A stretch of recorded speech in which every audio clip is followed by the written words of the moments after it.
Cricket చరిత్రలో ఎన్నో classic revenge స్టోరీలున్నాయి.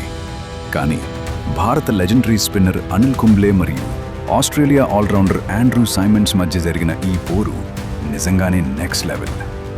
ఆ మ్యాచ్లో మొదట ఆండ్రూ సైమండ్స్ వేసిన ఒక అద్భుతమైన డెలివరీకి అనిల్ కుంబ్లే క్లీన్ డకౌట్ అయ్యాడు. కుంబ్లే లాంటి సీనియర్ ప్లేయర్ని అవుట్ చేయడంతో సైమండ్స్ మైదానంలో ఎంతో గర్వంగా ఎగతాళి చేస్తున్నట్లుగా సెలబ్రేషన్స్ చేసుకున్నాడు. కానీ ఆయనకు తెలియదు తాను కిలికింది ఒక సైలెంట్ కిల్లర్ని అని. ఇక ఆ తర్వాత ఆస్ట్రేలియా బ్యాటింగ్కు వచ్చింది.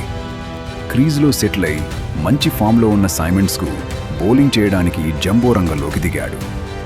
కుంబ్లే వేసిన గంటకు 102 కిలోమీటర్ల వేగంతో కూడిన ఆ ఫ్లాటర్ డెలివరీని సైమండ్స్ అస్సలు ఊహించలేకపోయాడు. బంతి నేరుగా వచ్చి ప్యాడ్స్ను తాకింది. అంతే, అంపైర్ బిల్లీ బౌడెన్ వేలులో గాల్లోకి లేచింది. సైమండ్స్ ఎల్బీడబ్ల్యూగా వెనుతిరగాల్సి వచ్చింది.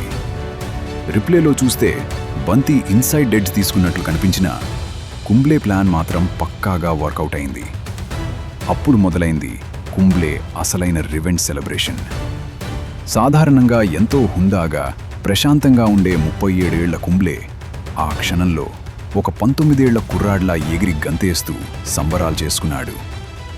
తన్ను అవుట్ చేసినప్పుడు సైమండ్స్ ఎలాగైతే వెటకారంగా నవ్వాడో అదే స్టైల్లో కుంబ్లే కూడా సైమండ్స్ వైపు చూస్తూ గట్టిగా సమాధానం చెప్పాడు.